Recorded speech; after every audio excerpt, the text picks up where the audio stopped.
So today we're going to take a look at Team Liquid versus Loud on Ascent, the third and final map for these teams. And it was a very enjoyable game between the two sides and a very competitive game as well. And so we're going to find out how Loud managed to defeat Team Liquid today. And it starts here with round number 6. And in this round, one thing that we have to really focus on is the KO here, because the KO is one orb off of the ult. And so Loud are going to try and get this ult orb here to get the KO, his ult, and then they are going to push A. And Liquid have a pretty good idea that that is going to be the case, so they use a bit of utility to get that control early on. They get the KO, the ult orb, and then they go. But if we take a look at the map and what's going on, Liquid kind of have a good feeling that might be the case, because they're going to rotate pretty early towards this A side and feel like, yeah, this probably is going to be an A hit. The thing is, they're going to kind of get surprised, I think, by how little people or how few people are in A main and how many are going mid. Because I think that what they're expecting here is that really, you know, 3 or 4 players are going to be coming this way and this is the bulk of the attack. And that, you know, only maybe 1, maybe 2 max are going to come through mid. But the bulk of the attack, as you can see, the 3 players, is actually going to come through mid instead. And I think that's going to catch them off guard a bit. And the thing is, the information that Liquid have kind of suggests that there would be more people in A main.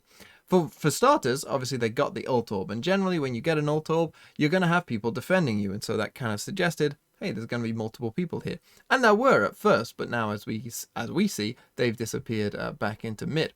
The second thing that's going to happen is you can see that Soulcast is droning right now, but I'm pretty sure if we follow this drone, it's going to get destroyed by the Killjoy just before it sees these 2 players. And so I'm pretty sure it only saw the Killjoy. At the same time, we also get a drone from the side of Loud that's going to push Yampi off of this angle. We also get the pop of the KO ult at this exact time as well. So all of that is pretty much going to confirm to Liquid that, hey, only the Killjoy is in mid, and you know, the bulk of the attack is coming through A main. And another thing that's going to tell them that is the fact that the KO has the spike and is going to go in with the spike as well and die. And so, you know, you'd expect more people to be with the spike, right? But that isn't the case. So what we get is, we get the trade of the KO to start, and you can tell again by the way that these Liquid players have rotated, no one's going to help Soulcast here in mid because, you know, they believe that the majority of this attack is coming through A main. So they've left Soulcast on his own. He's only got the Killjoy to deal with. It'll be fine.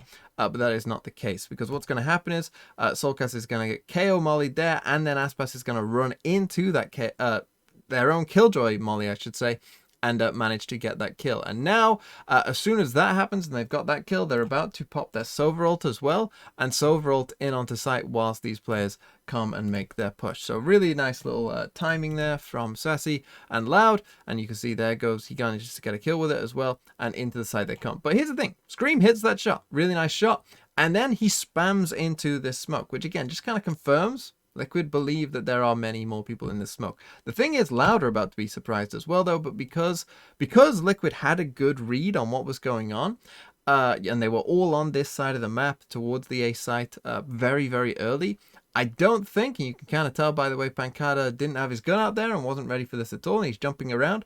They didn't expect Navera to be here as well already, and so Navera is able to get one, but Les is able to trade out and then find the kill on Scream as well and win the round for Loud. And now let's come to round number 8, and there's 51 seconds left on the clock, as you can see, and we are in this situation here, where it's going to be a mid B split from the side of Loud. They really love going mid and doing these mid splits, whether it's this and this, or whether it's this and this. You know, they really liked, you know, not pushing too much with just one player there, and they loved getting multiple people deep into mid and pushing with that often. And oftentimes it was like the Jet plus KO or Jet plus Omen, you know, pretty aggressive characters going in there, ready for them to make these mid pushes, as we've already seen. But they smoke off deep here. They've got the drone coming in here from mid to deal with this Killjoy. And as we run this forward, they're going to place a Killjoy lockdown in B main as well. So you can see they destroy the door. They start to come in towards the site, and we get the Killjoy lockdown coming in as well. The only problem is Soulcast has his ult, so he's going to Sova ult the Killjoy ult and destroy it. We also get this dart from Soulcast, which may be a bit premature, you know, because they've just placed that Killjoy lockdown, and the Killjoy is still here on site, so, you know, I don't think anyone would have been ready to really rumble in on site already. So maybe a bit premature there with that, and you could see that Loud just kind of wait out this dart and wait out. But they wait out the Sova ult as well. But as soon as that Sova ult ends, this is their cue to go. You know, that is when they really start to come in onto the site, because they know that that Sova is going to have a slight delay in terms of he's going to be getting out of the animation. You know, he's going to be ulting from a safe place as well. So he's not going to be, you know, raring to go, ready to fight on the site straight away either. So they know that they have like a small window of opportunity to really go. And whilst that's going on, that's exactly what they do, because they send a KO molly in there. They send this beautiful Omen flash down here. They're going to get a dart in here as well. And they're going to really make Navera's life a bad time. And that is exactly what he gets, because this flash is just perfectly timed. Look at that. And it works very, very well for them. There's the KO molly as well. And so they get in onto the site. Thing is, as they do get onto the site, Liquid, despite being in a 5v4 here, are going to find the first 2 kills and end up in a 4v3. Soulcast is going to manage to find a couple kills there. They spam through the wall for 1. He manages to get Sadak trying to flash as well. And we end up in this situation, 4v3. And we need to, at this point, take a look at the utility that Liquid have available to them from this point. So, Scream has nothing, but this knife will recharge in time for them to do the retake. Soulcast has nothing, but this dart will recharge in time for them to do this retake. Yampy doesn't really have anything useful, and Link doesn't have a smoke yet, but he will, and he also has his flash as well. So they have 4 bits of utility that they could use, and if they did use them all properly, I think that they might have won this round, but it's just going to be a bit disjointed again, and there's going to be a bit of a hesitation in terms of what they do. So they're waiting for it to recharge. They're doing the right thing for all those abilities, but you're going to see it's a bit disjointed. So for instance, now they're waiting for the dart and for, you know, all of it to recharge. Link has time here to put down a smoke. He doesn't have to be the one watching this. He can play, you know, instead where Soulcast is, and Soulcast can watch this instead. And he could put down a smoke in Boathouse, you know, just smoke off one of the sides of Boathouse, make it harder for those defenders to try and trade it. But, you know, he's not going to do that. They eventually do get the dart. You can see the dart has now come back for Soulcast, and they're going to use it. And so it's going to be... You'll see that Link is also flashing at this point as well, but Scream doesn't have his knife back yet, and you're going to see what I mean, where this is just a bit not perfectly timed, because we get the flash, then the dart, but the dart has to land, and it also has to do a scan before it's really useful. So it's like, it should be dart, flash, knife, but instead we get kind of flash, dart, and then Scream instead is going to actually wait, and now his knife is available, and he's going to use his knife now, and so it was actually flash, dart, knife, when really it probably should be dart, flash, knife in that order, all done at one time. Instead, we kind of got a bit of a disjointed use of it there from the side of Liquid, and you can tell as well that that disjointedness caused Yampy to delay. You see that the utilities is there, they just flashed and they just died, and you know it should be like, now let's push, but you can see Yampy's he's hesitant, he doesn't really know. Scream's still knifing there, you know, onto the wall, and so it's not perfect from the side of Liquid. The timings were a bit off, and they end up paying for it. And as I said, just one smoke on that Boathouse side as well, you know, could have led to a different round as well. It would have made it easier to drop down from lane there at the same time. So yeah, just a bit disjointed from Liquid there on the retake, but overall another solid round from Loud, and a nice take from them to get onto the site. And now let's take a look at round number 10, and it's the exact same thing that I've talked about before, where Loud, they love going for these mid splits, and again we've got the Jet and the KO coming up mid here, and this is going to be a mid A split, and you can see that the Killjoy as well could be ready to join them. The Killjoy is actually just going to wait though and go on a lurk. And so let's take a look at how this round goes for them. They're actually on a save this round as well. So this kind of just shows the effectiveness of what they were doing. So they smoke off this in mid. You can kind of see that here Navera has just pushed through that smoke. But we get a lovely little flash from Sadak there. And that is going to just give them that control to push through that little one-way smoke and destroy the Killjoy turret. And okay, here we go. They destroyed the Killjoy turret, and now they have this bit of control. The thing is, the rotates from Liquid are coming in. As you can see, Scream and Soulcast are already ready. Yampy's pushed B main, so he's feeling pretty confident that no one is here. But they have this control, but they don't really feel comfortable going in with, you know, what limited utility they have. Sassy's just used his dart. Sadak doesn't have a knife yet. You know, it's not ideal. Pancada's still waiting for his smokes to recharge. So what they decide to do here is, you know, this isn't our time to push in. They're just going to wait instead. And by just waiting, this is something that's very effective. Once you get a bit of control, you can see they got this little crossfire up here as well. they just wait. And that forces Scream to come back, because the problem that Scream has now is he doesn't know if someone's come up here. You know, no one was watching it for a little time. You're going to see that Scream actually has to use a knife there to see if anyone is there. But then, what I really love is Les uses that knife and the fact that it didn't spot anyone as his cue to actually now do that, because Scream now thinks that no, okay, no one was there. This is just an A push. You know, I guess I'll go back to A. But Les is going to use that against them. And so now that the utility has started to recharge, that's when they decide to come back in. We got the Omen flash down here, as we just saw. We got a KO knife on this side of the wall, which got all of this, which pushed Nevera out here. And that is going to surprise them, because with the guns that they've got, Stingers and Spectres and whatnot, being able to push this side of Gen is going to allow them to get those close range fights that they want, and that is going to allow them to get the kill on Nevera that they want. And you could see there was spamming in the smoke from Soulcast here on Tree just before we saw that kill. He was spamming over here because they had no idea that they were actually this far up already. And this happened quite a few times to Liquid, where they were just surprised at how far deep into the site the side of Loud had managed to get. You can see here Les is ready to make his little crawl through mid as well, and he is going to come in big. But again, they're very, very patient. What happens is they spot Link in Hell. We get Sadak, who's going to nade him with the KO molly, and that pushes him across. He is able to get one. But then it's well traded out by Aspas there as well. They're going to smoke Heaven. And again, these players in main, you know, they kind of had their tail behind their legs a bit. You know, they probably maybe could have pushed in at this point, but they know that Les has this big flank, so there's no need to risk it. You know, why risk it when we have a free kill waiting for us if we just wait? You know, as long as Aspas can just sort of live on the site, you know, and just not get into any crazy fights. But he is Aspas, so he actually does go for a crazy fight and wins it because that's how he plays. But then they dart the Heaven as well. And here we go. You know, they're just waiting for Les at this point to get a free kill. There's the free kill. Yampy at this point goes crazy. The timing is... the idea, again, is good from Loud here. They know that Yampy probably is here. And so they are going to just jet smoke it. You see it just pops a hair too late.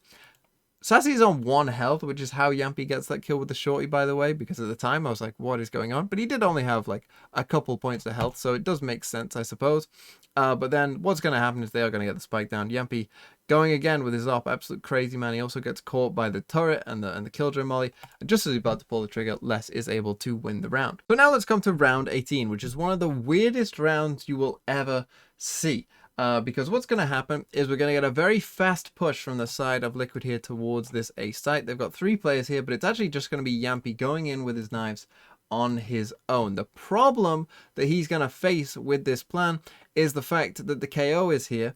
And so what's going to happen is he's going to get suppressed, so his knives are gone, and he's going to get KO molly there, which kind of stops this fast push. Thing is, he has the spike, but if we take a look at where the rest of his team has gone, they've gone over here. But he has the spike over here. So at this point, you're probably wondering, what on earth are they doing? Did Yampy forget he had the spike? Because he's then going to do this and just push through the smoke blind, and the spike's going to be dropped there on this A site. And they're like, oh, the spike's down here. We've seen a bit of utility come from the Omen and the KO and whatnot.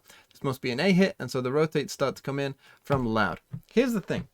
You might be wondering what is going on, because Liquid are still pushing this B side. You know, they're still trying to come down this side of the map.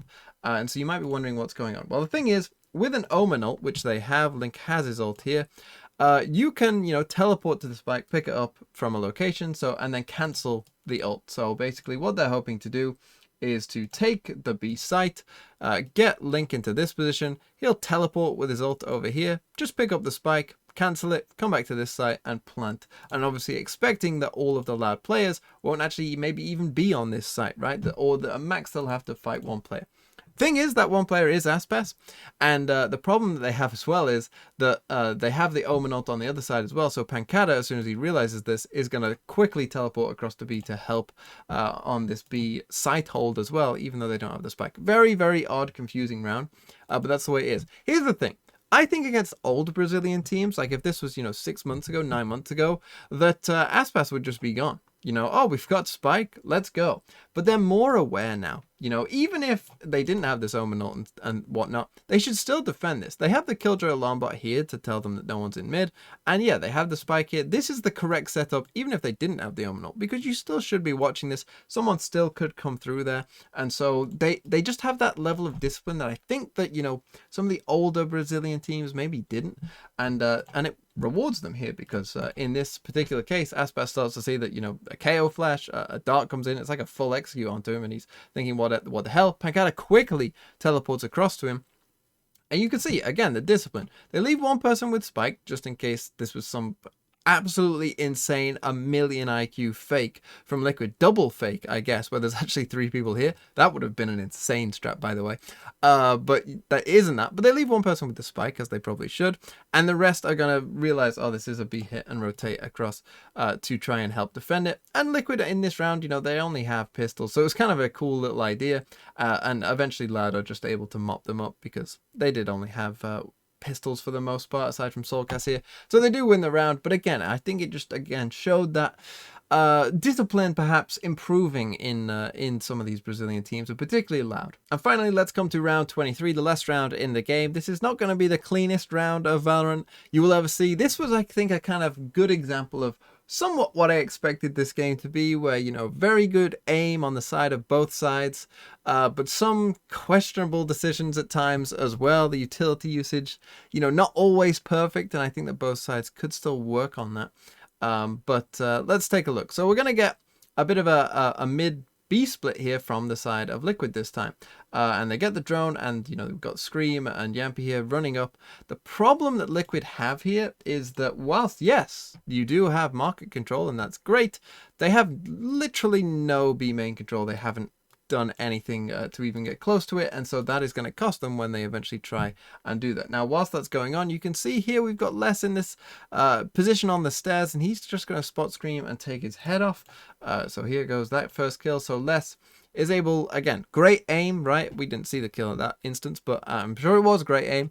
And then here's the problem for Liquid, because you're about to see it. They had no B main control. They didn't know that Aspas was here, and he is there, and he manages to get that kill. Thing is, though, he then dashes and runs back, and he didn't quite realize that Yampy was right there. And so Yampy is able to get that kill as well. Then we get Soulcast ulting. I don't really know why, and again, as I said, it wasn't ideal, and so he pops one bit of the ult and then just puts it away because he's scared that he might get pushed. How Link hits that shot, I'll never know. Like, he doesn't know that Pancata is there. He's in a weird off angle, but Link just hits him in the head, because of course he does. And yeah, this was sort of like, you know, when this game broke down, this is what it looked like, because then we hit another insane shot from Sadak. And yeah, this is somewhat what this game was. But then we get finally a very good decision coming out from one player, and that is Sassy, because Sassy, what he's going to do, actually there's another kind of weird decision here, because Sadak's going to get caught with his utility out and almost dies to Yampy. But Sassy, what I wanted to say, he's going to go on the flank. And he knows that there's only a Jet and Sova here. And the fact that this Jet just fought the KO is only in his benefit as well, because this is a chaotic round. Things are happening, you know, everything's weird. And so when everything's going weird and things like that, you have time to, you know, really run. And you can see Sassy went from here and he got to here extremely quickly. Like, extremely quickly. He just ran this whole way, because he knew that there's no way these Liquid players are focusing on him and all the footsteps that are going on around. And the fact that this Jet and KO were just fighting as well only helps him in terms of, you know, that will be just an extra distraction to allow him to do get even faster there. And so what happens as we run this forward is we're going to actually see a KO ult come out on the side of Loud. Again, just even more of a bit of a distraction. Soulcast is able to get less here coming through the door, so that kill just happened here. But now here's the thing. Sassy knows where these last two players are pretty much, because he knows that Yampy is somewhere towards the back of sight, because he just fought with Sadak and he heard the updraft, I'm sure. And he knows that Soulcast just got that kill near the door, so he's pretty sure on where they are. But as you can see, Liquid have absolutely no idea that someone could become there. I don't really know why Sassy gets his dart out after that kill, because again, he had a pretty good idea of where Yampy is.